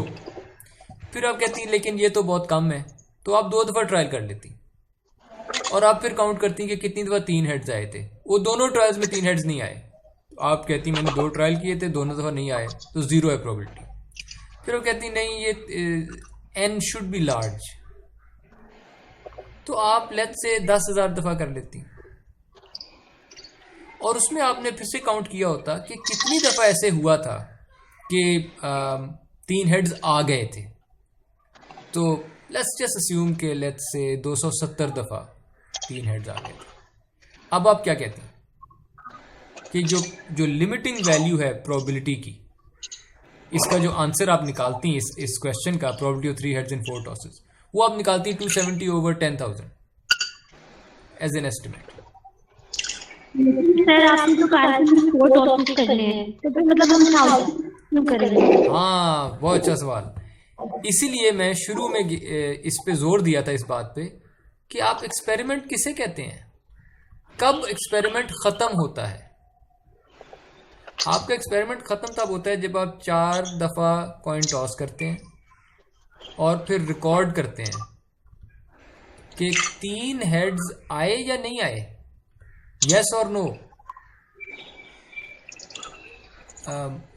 लेकिन रिलेटिव फ्रीक्वेंसी तो ये चीज़ नहीं है, ये तो इज़न्ट दिस वन ट्रायल, ये जो 4 टॉसेस आपने किए हैं, क्या ये एक ट्रायल नहीं था एक्सपेरिमेंट का? ये है मेरा सवाल। अगर आप इसका जवाब दे दें तो हम एक पेज पे आ जाएंगे। ये 4 टॉसेस किए आपने, क्या ये एक ट्रायल नहीं था एक्सपेरिमेंट का? यस सर, एक ट्रायल था। Yes sir. और अभी हमने यही सीखा है एम्पिरिकल उससे कि एक्सपेरिमेंट के जितने ज्यादा ट्रायल करके आप आंसर लेके आएंगे उतना वो वैलिड होगा। यस। तो यहाँ पे मैं वो ट्रायल्स आपको बता रहा हूँ कि आपने एक्सपेरिमेंट एक दफ़ा किया और उसकी बेस पे आपने देख लिया है 3 हेड्स आए या नहीं है। फिर आपने एक्सपेरिमेंट 2 दफ़ा किया, एक्सपेरिमेंट 100 दफ़ा, एक्सपेरिमेंट 10,000 दफ़ा किया, हर बार ये देखा कि 3 हेड्स आए या नहीं आए। जब 10,000 दफ़ा किया तो आपने देखा कि इतने ट्रायल्स में से 270 दफ़ा ऐसे हुआ था कि 3 हेड्स आ गए थे। तो ये रिलेटिव फ्रीक्वेंसी आपने मालूम कर ली, और रिलेटिव फ्रीक्वेंसी ही प्रोबेबिलिटी बन जाती है अगर नंबर ऑफ ट्रायल्स लार्ज है। तो लिमिट का यूज कहाँ गया? वो मेन लिमिट नहीं यूज हुई। ये लिमिट यूज हुई है। आप चाहते तो आप कहते कि ये जो रिलेटिव फ्रीक्वेंसी आई है ना एक ट्रायल के बाद, ये मेरा आंसर है। आप चाहते तो आप कह देते कि ये जो 2 ट्रायल्स के बाद रिलेटिव फ्रीक्वेंसी आई, ये मेरा आंसर है। लेकिन बेहतर आंसर वो होगा जिसमें आपने n 10,000 रखा हुआ है। ठीक है, देखें इन्फिनिटी क्या एग्जिस्ट करती है? इन्फिनिटी जो नंबर है, डज इट एग्जिस्ट? हाँ, मतलब it's a mathematical concept, it's a convenient way of representing never ending stuff. और जब हम ये कहते हैं n अप्रोचेस इन्फिनिटी, इसका मतलब ये इन्फिनिटी होगा तो नहीं कभी। तो हम बस कहना चाह रहे हैं कि जब n इंक्रीज करता जा रहा है, करता जाए, तो फिर आपका आगे जो भी फॉर्मूला है विच डिपेंड्स ऑन n, मतलब f ऑफ 1000 एक नंबर आएगा, f ऑफ 2000 एक नंबर आएगा, f ऑफ 10,000 एक नंबर आएगा, f ऑफ 1 मिलियन एक नंबर आएगा। पॉइंट इज कि जैसे जैसे n आप बढ़ाते जा रहे हैं, इस नंबर कहीं कन्वर्ज तो नहीं करता जा रहा, किसी एक वैल्यू पे कन्वर्ज करी जा रहा होगा। हमारे केस में ये वैल्यू 0.25 होगी, इस एग्जांपल के केस में। ये एम्पिरिकल अप्रोच है, ये मेरा सारा पॉइंट था। तो जिसने ओरिजिनली ये सवाल पूछा था कि ये एम्पिरिकल नहीं समझ आया, कुछ क्लियर हुआ है या बाकी लोग भी? ये सर समझ आ गया है। ओके जी सर, अब आ गया समझ। Okay great. तो ये काउंटिंग अप्रोच का फायदा ये है कि I didn't need to perform the experiment even once. नुकसान ये है कि ये अप्रोच ना सादा सादा कि एलिमेंट्स काउंट कर लें, एलिमेंट्स एस के काउंट कर लें, डिवाइड कर दें, ये हर बार ही नहीं चलेगी। इस केस में चलती, ये कब चलती कब नहीं चलती इसका जिक्र अभी करेंगे हम। ओके ओके, अब क्विकली एक चीज देख लेते हैं। बाय द वे मैंने कहा था कि हम 4 तरीके होंगे इवेंट्स को प्रोबेबिलिटी असाइन करने के। एम्पिरिकल अप्रोच हमने देख ली, काउंटिंग अप्रोच को हमने हल्का सा देखा है, ठीक है, इसकी डिटेल में बाद में जाएंगे। मेजरिंग अप्रोच हमने अभी नहीं देखी, इंडिपेंडेंस वाली अप्रोच अभी हमने नहीं देखी, ये आने वाले लेक्चर्स में हम करेंगे, ठीक है, नंबर 3 और 4 करेंगे। काउंटिंग अप्रोच भी अगले लेक्चर में इंशाल्लाह इसमें डिटेल में जाएंगे इंशाल्लाह। ओके और अटेंडेंस वो CR मेरे ख्याल में मार्क कर रही हैं और she will send it to me. चलें, यहाँ तक तो हो गया। Now let me quickly cover something known as the axioms of probability. Axiom का क्या मतलब होता है?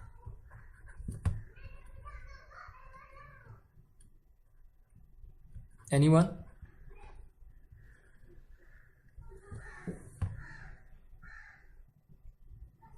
किसी को नहीं पता? सर मैट्रिक तो नहीं, ऐसे रूल जो चेंज ना हो। ऐसे रूल जो चेंज ना हो, वो रूल ही क्या जो चेंज हो जाता है? हर रूल वो होता है जो चेंज नहीं होता।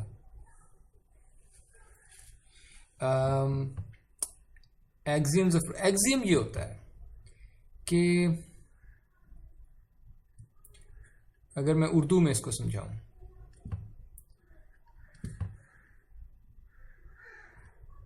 जिसको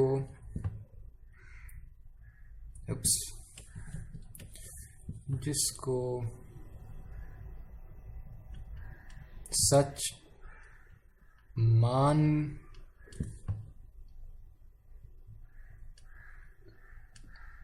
के चलना पड़े कि इसके फलां चीज पे बहस नहीं हम कर सकते, कि मैं फलां चीज को मानना पड़ेगा अगर हमने आगे कोई डिस्कशन करनी है। अगर उस चीज को नहीं मानते आप तो ठीक है, ना माने, आपको इजाजत है, आप ना माने उस बात को, लेकिन फिर मेरी और आपकी डिस्कशन आगे नहीं चलेगी। आप किसी और से जाके बात करें। मेरे साथ अगर बात करनी है, एक पेज पे अगर हमने रहना है, तो फलां चीजों को हमें मान के आगे चलना पड़ेगा। इसे एक्सियम कहते हैं, ठीक है।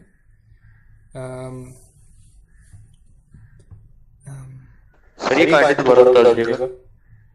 आप सवाल पूछें तो मैं कुछ आंसर कर सकता हूं। कंफ्यूजन अगर कोई है तो मैं क्लियर करता हूं, वरना मैं तो फिर से बता देता हूं। जिसको सच मान के चलना पड़े उस बात को एक्सियम कहते हैं।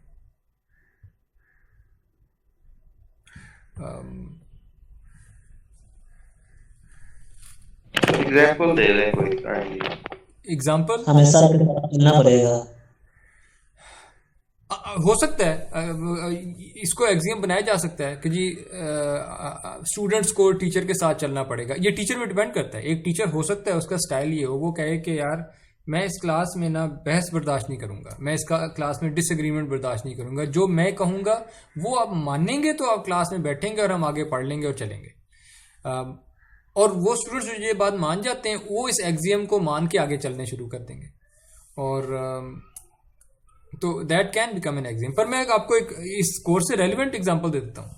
अब हम कुछ एक्सियम्स बनाने लगे प्रोबेबिलिटी के कि इनको मान के आगे चलना पड़ेगा, इन पे बहस नहीं होगी आगे जाके।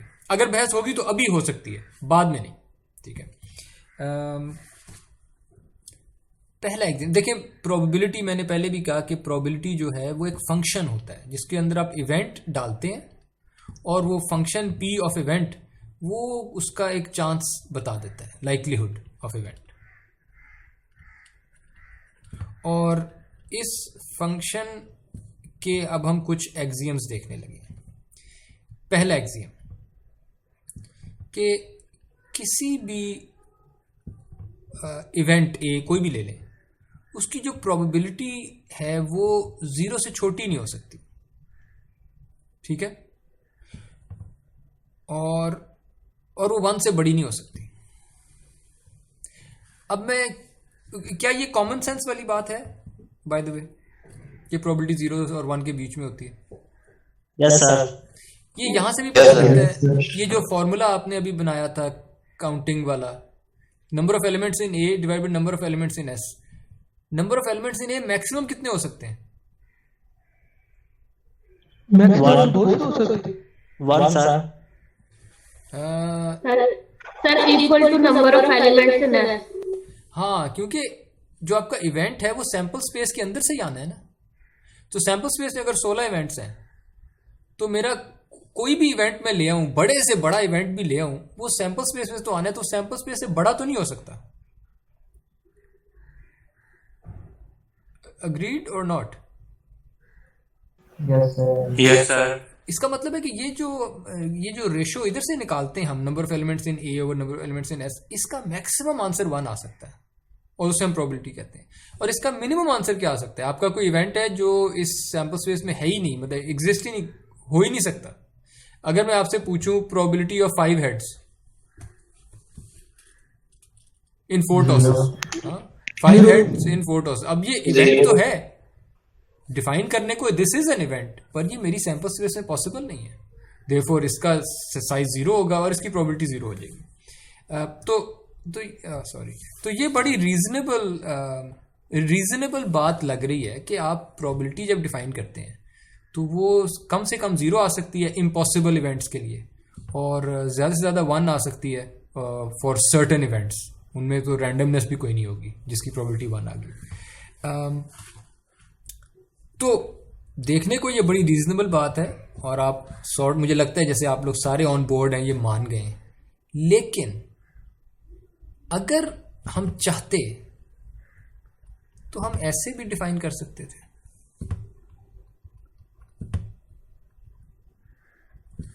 ठीक है, और ये कैसे डिफाइन होता है? मैं आपके जितने भी फॉर्मूले आपके हैं ये सारे, मैं उन सारे फॉर्मूला को लेता, चाहे लिमिटिंग वाला था, एम्पिरिकल वाला, नंबर ऑफ जो भी था, size of I don't know, number of times आपका इवेंट जो हुआ डिवाइड बाय n, इधर से लेता और ये जो भी आंसर आता था इसको 2 से मल्टीप्लाई कर देता, क्योंकि मुझे पता है यहां से जो आंसर आना है वो 0 से 1 होना ही होना है। मैं 2 से मल्टीप्लाई कर देता और इसको प्रोबेबिलिटी कह देता। ये तो मेरी डेफिनेशन पे डिपेंड करता है। और इसी तरह काउंटिंग की बारी, number of elements in A divide by number of elements in S, और उसको 2 से मल्टीप्लाई कर देता। ये प्रोबेबिलिटी की डेफिनेशन में रख सकता था अगर मैं चाहता, तो फिर प्रोबेबिलिटी आपकी 0 से लेकर 2 तक आ जाती सारी, और आपकी सारी जो आगे सारी जो बिल्डिंग बननी है प्रोबेबिलिटी की, वो इस एक्सियम पे चल रही होती। और अगर हम उस एक्सियम में भी मान जाता, सारे स्टूडेंट्स भी मान जाते, तो हमारी बिल्डिंग में कोई मसला नहीं होना था, हमारी प्रोबेबिलिटी बिल्कुल ठीक चलनी थी, पर वो इस एक्सियम पे चलनी थी। जो लोग इस एक्सियम पे चलना चाहेंगे वो अपनी प्रोबेबिलिटी इजाद करेंगे, उनके साथ ये लोग नहीं बात कर सकेंगे जो इस एग्जाम पे चलते हैं प्रोबेबिलिटी 0 से 1 के बीच में। जी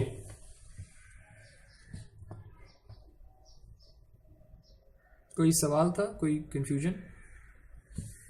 सर लेकिन जैसे आपने बताया 2 से मल्टीप्लाई कर देंगे, लेकिन फिर वो स्टैंडर्ड तो नहीं रहेगा। स्टैंडर्ड तो ये सेट है ना कि जो रेंज है वो 0 से 1 होती है, फिर तो हर कोई अपने अपनी बना ले। लेकिन जो स्टैंडर्ड एक्सियम होगा वो 0 से 1 नहीं, वो इसलिए आप कह रहे हैं स्टैंडर्ड एक्सियम क्योंकि आप मान बैठे हैं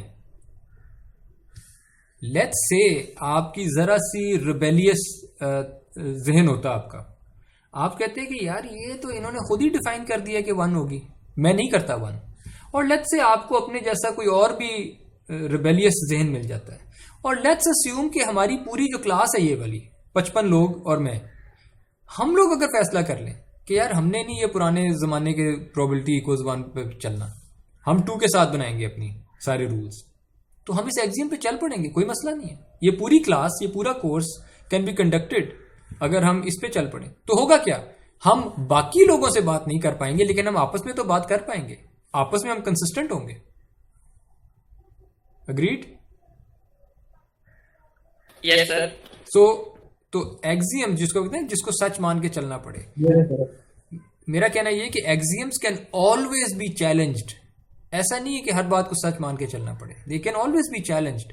लेकिन फिर तैयार रहिए कि जब आप एक्सियम को चैलेंज करेंगे तो एक नई दुनिया बनेगी,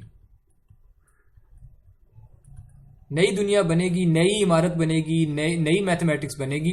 उसमें फिर आप बाकियों से हट चुके होंगे, फिर आप सिर्फ उन लोगों से बात कर सकते हैं जो इन एक्सियम्स को फॉलो करते हैं। और इस एक्सियम की कोई सुपीरियरिटी नहीं है इस एक्सियम पे, ना इसकी कोई सुपीरियरिटी है उस एक्सियम पे, बस ये ज्यादा चल पड़ा है। ओके, तो ये तो हो गया पहला एक्सियम प्रोबेबिलिटी का कि ये 0 से 1 के बीच में होंगे, और it looks like a very reasonable axiom, क्योंकि हमारे जो फॉर्मूले हमने दो देखे हैं, एम्पिरिकल अप्रोच भी और काउंटिंग अप्रोच, दोनों में वी कैन सी के वाकई जो इवेंट नहीं हो सकता उसकी प्रोबेबिलिटी 0 होती है, जो इवेंट हमेशा होगा सर्टेन है वो उसकी प्रोबेबिलिटी 1 आती है। तो it's a reasonable axiom. Axiom number 2 जी, टाइम ऊपर हो गया। हाँ ठीक है, मैं इसको रैप अप कर रहा हूँ। देयर आर ओनली 3 एक्सियम्स, मैं बस क्विकली इसको रैप अप करता हूँ। दूसरा एक्सियम ये है कि probability of sample space, sample space भी तो एक इवेंट ही है। अगर मैं कहूँ कुछ भी हो जाए, ये भी तो एक इवेंट है। तो यानी so probability of sample space जो है ये 1 होगी हमेशा। ये मेरा एक्सियम है। ये इधर से ही बात जुड़ी हुई है कि मैं अगर यहाँ k से मल्टीप्लाई कर देता 2 की बजाय, तो सैंपल स्पेस की प्रोबेबिलिटी जो है वो k आ जाती। ठीक है, so probability of sample space जो है ये 1 होगी। ये मेरा सेकंड एक्सियम है। सैंपल स्पेस तो हमने जब लोकल बनाया वो 16 ही था, अब ये कुछ भी नहीं हो सकता, अभी कोई भी हो जाए। हाँ, वो तो उसका साइज था 16, यहाँ तो मैं प्रोबेबिलिटी की बात कर रहा हूँ। और सैंपल स्पेस कब अकर होगी, याद है हमने कहा था पिछले लेक्चर में कि इवेंट अकर कब होता है, तो सैंपल स्पेस कब अकर होगी, जब उसका कोई भी जब उसका कोई भी एलिमेंट अकर हो जाए। अच्छा, अब आपने एक्सपेरिमेंट कर लिया है, कुछ हो गया है, मुझे बताएं ये जो भी हुआ है ये सैंपल स्पेस में था कि नहीं था? आपने एक्सपेरिमेंट किया, कोई रिजल्ट आ गया है, मैंने देखा भी नहीं क्या रिजल्ट आया, ठीक है, कोई रिजल्ट आ गया है, ये रिजल्ट सैंपल स्पेस का हिस्सा होगा या नहीं होगा? होगा, क्योंकि सैंपल स्पेस कह रही है ऑल पॉसिबल रिजल्ट्स मेरे अंदर पड़े हैं, तो ऑफ कोर्स ये सैंपल स्पेस का हिस्सा होगा। इसका मतलब जो भी हो जाए मुझे देखने की जरूरत भी नहीं है, जो भी रिजल्ट आएगा वो सैंपल स्पेस में तो होगा। इसका मतलब sample space will always occur, yes or no? Yes. And if the sample space will always occur, इसका मतलब सैंपल स्पेस की प्रोबेबिलिटी 1 है होने की। Yes sir. Great. Yes sir. Okay. यानी देखें, मैं इसलिए ये इन एक्सप्लेनेशंस पे मैं इसलिए जा रहा हूँ क्योंकि अगर कोई बहस करनी है एक्सियम्स में तो अभी हो सकती है, लेकिन इट सीम्स कि ये जो एक्सियम हमने बनाया है ये रीजनेबल लग रहा था, ये एक्सियम जो हमने बनाया ये रीजनेबल लग रहा था। करना चाहे बहस तो कर सकते हैं, लेकिन जी नहीं, ये तो मैंने नहीं लिखा। जहाँ पे ये मेरा कर्सर है, बताएं कि यहाँ पे लिखा क्या हुआ है। प्रोबेबिलिटी 1 होगी। कर्सर किधर है? Point number 2, axioms of probability में पॉइंट नंबर 2 में क्या लिखा हुआ है, just read it. Probability sample space is equal to 1। जी बिल्कुल। तो जब आप कहती हैं कि सैंपल स्पेस 1 होगी, ये तो नहीं लिखा हुआ है ना, लिखा तो ये है प्रोबेबिलिटी ऑफ सैंपल स्पेस 1 होगी। सही, तो आपका सवाल वापस हो गया या करूं आंसर? नहीं, आ गया। Okay great. थर्ड एग्जीम ये है, थर्ड एग्जीम ये है कि हमने लास्ट टाइम देखा था disjoint sets, you remember? Yes sir. Yes sir. Venn diagram बनाई थी और एक सेट ए था कोई, और कोई डिसजॉइंट सेट है बी, इनमें कोई कॉमन एलिमेंट्स नहीं है। फॉर डिसजॉइंट सेट्स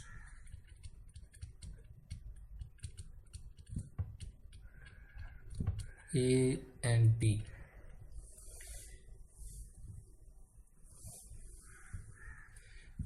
और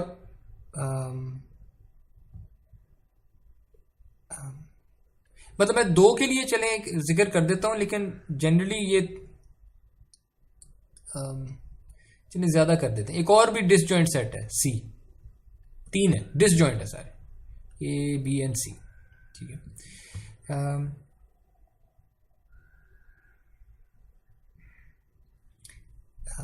और उनकी जो प्रोबेबिलिटीज हैं वो ये हैं, with probabilities P of A, P of B and P of C। ये उन 3 सब इवेंट्स की प्रोबेबिलिटीज थी, ठीक है।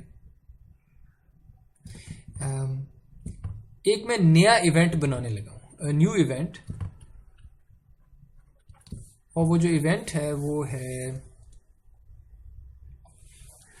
नया इवेंट है A union B union C, ठीक है। ये पूरा सेट जो है ये खुद भी तो इवेंट ही होगा, ठीक है। हमने देखा था ना, इवेंट्स को यूनियन करें तो एक और इवेंट बन जाता है। A new event A union B union C, इसकी जो प्रोबेबिलिटी है वो कैसे लिखेंगे? Probability of A union B union C. This is equal to probability of sample space है। नहीं, सैंपल स्पेस में A B C के अलावा भी चीजें हैं, राइट। ये सैंपल स्पेस बनी हुई है लेफ्ट पे, आप नोट कर रहे हैं कि A B और C पूरी सैंपल स्पेस को कवर नहीं कर रहे। Yes sir. तो इसके अलावा भी चीजें हैं, ये तो बस कोई 3 इवेंट्स हैं जो बस आपस में डिसजॉइंट है, इनमें कॉमन कोई चीज नहीं है। तो ये बड़ा की पॉइंट है, ये सिर्फ डिसजॉइंट के लिए है। इनकी जो यूनियन की प्रोबेबिलिटी है उसका जो हमने एक्सियम अब बनाना है कि ये कैसे हमने कंप्यूट करनी है प्रोबेबिलिटी, ये हम इस तरह से कर रहे हैं कि ये प्रोबेबिलिटी ऑफ A होगी प्लस प्रोबेबिलिटी ऑफ B होगी प्लस प्रोबेबिलिटी ऑफ C होगी। ये हमारा एक्सियम होगा। हमारी अब जितनी भी प्रोबेबिलिटी की इमारत आगे खड़ी होनी है, पूरा कोर्स क्या, आपकी पूरी जिंदगी में जितनी प्रोबेबिलिटी आपने यूज करनी है वो इस एक्सियम को लेके हम चल रहे होंगे। If you don't want to agree with this, अगर आपने इसके अलावा कोई एक्सियम रखना है तो एक कोई और इमारत खड़ी होगी, लेकिन हम इस पे चलेंगे, ठीक है। ये वो 3 के बारे में क्या ख्याल है? सेकंड रिपीट कर रहे हैं, अजान होने लगा पड़ी थी। कौन से वाला? Third point, second.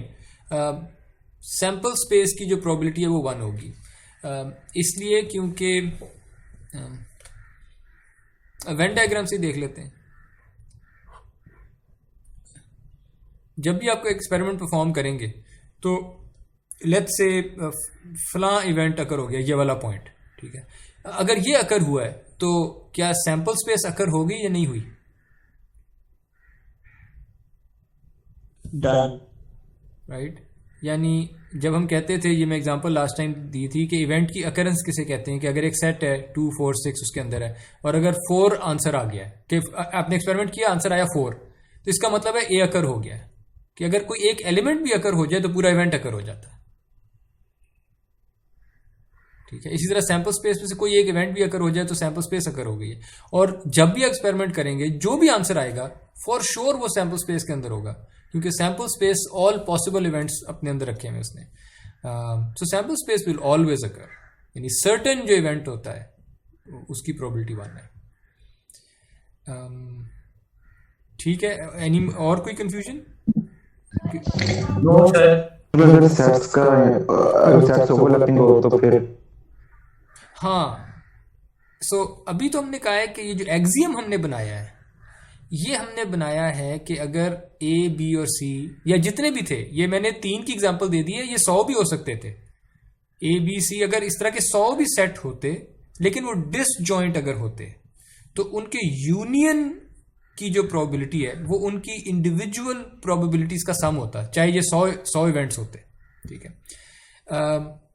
बाकी रह गई बात कि अगर इनमें इंटरसेक्शन होती, वो हम कवर करेंगे, लेकिन वो जो रूल अब हम बनाएंगे ना इंटरसेक्टिंग इवेंट्स की प्रोबेबिलिटी निकालने का, उनकी भी यूनियन निकालने का, इंटरसेक्टिंग इवेंट्स डिसजॉइंट ना हो, इंटरसेक्टिंग इवेंट्स के यूनियन की प्रोबेबिलिटी निकालने का रूल, वो इन एक्सियम्स को अब यूज करेगा.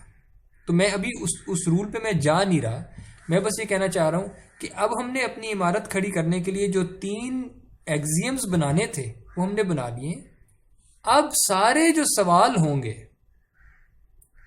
वो या और जो नए रूल्स निकलने हैं वो इन 3 की मदद से निकलेंगे. ठीक है जी.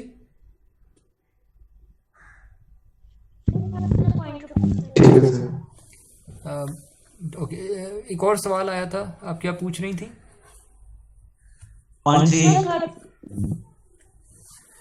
थर्ड पॉइंट मैं रिपीट करता हूँ. थर्ड पॉइंट ये कह रहा है कि अगर आपके पास ऐसे इवेंट्स हैं, इवेंट्स हैं, एक ए है, एक बी है और एक सी है, लेकिन ये डिसजॉइंट हैं. डिसजॉइंट से आप कंफर्टेबल हैं इस टर्म से? आपको पता है डिसजॉइंट का क्या मतलब है, जिन्होंने सवाल पूछा है?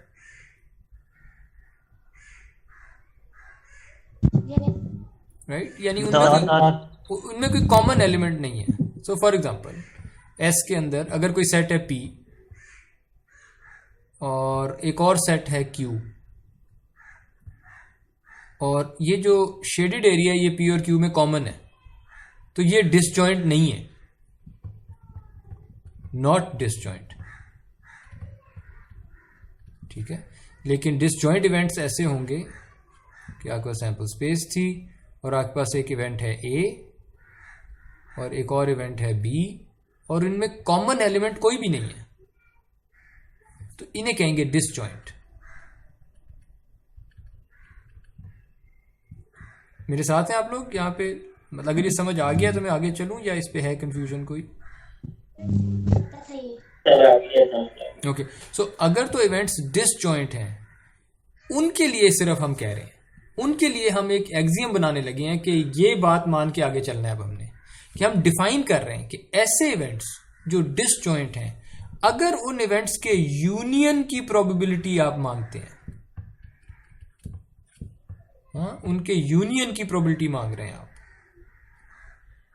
वो प्रोबेबिलिटी हम उनकी इंडिविजुअल प्रोबेबिलिटीज का सम करके कर लेंगे. ठीक है. और उसकी जो है ना जस्टिफिकेशन रफ मैं इस तरह से दे सकता हूं कि यहां पे आपने एलिमेंट्स इन ए मांगा था ना, जब हमने ये 3 हेड्स इन 4 टॉसेस, इसको भी ऐसे ही देख लें. ये जो सैंपल स्पेस थी, इसको अगर मैं वाकई वेन डायग्राम बना देता, यहां तो मैंने यहां ये कर्ली ब्रेसेस लगा दी ना, मैं यही सारी चीजें अगर यहां लिख देता कि एक इसमें जो एलिमेंट है वो ये होगा, ये मेरा पहला सेट है, इसको ए कह दें. फिर मेरा अगला सेट है हेड हेड हेड टेल, इसको बी कह दें. तो इस तरह के 16 इस तरह के बनेंगे. आप लोग मेरे साथ हैं कि नहीं? Yes, sir. तो अब जब मैं आपसे पूछता हूं कि 3 हेड्स इन 4 टॉसेस, तो 3 हेड्स में कुछ खास किस्म के थे ना elements, let me change the sir 4 थे। हाँ, यानी लेट्स से कि ये वाला जो था इसमें 3 हेड्स थे, लेट्स से एक ये वाला जो था उसमें कहीं 3 हेड्स थे, ये वाला तो था ही 3 हेड्स वाला, हाँ ये भी था, और एक कोई और था। तो ये जो 4, क्या ये डिसजॉइंट सेट्स नहीं है?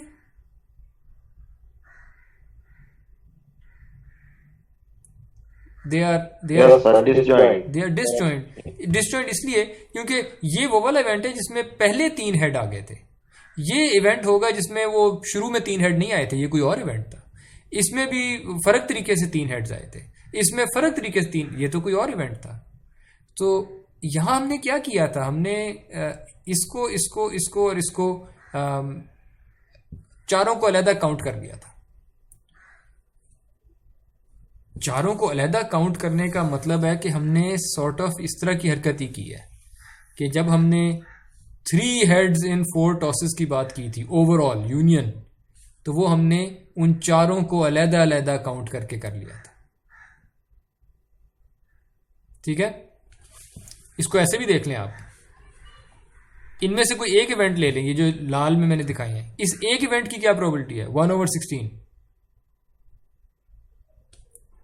दूसरे इवेंट की भी 1/16 है प्रोबेबिलिटी, तीसरे की भी 1/16 है, चौथे की भी 1/16 है, और इनको अगर आप ऐड कर दें जो कि मैंने ऐड किया है तो आंसर 4/16 आ जाता है।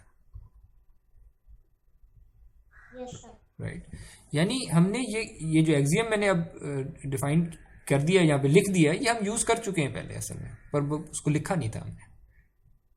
लेकिन ये तब चलता है जब डिसजॉइंट इवेंट्स है।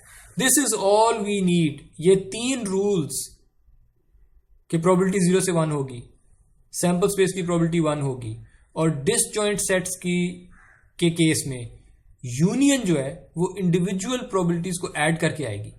ये 3 एक्सियम्स या rules are all we need to make all the remaining rules in this course and in the field of probability.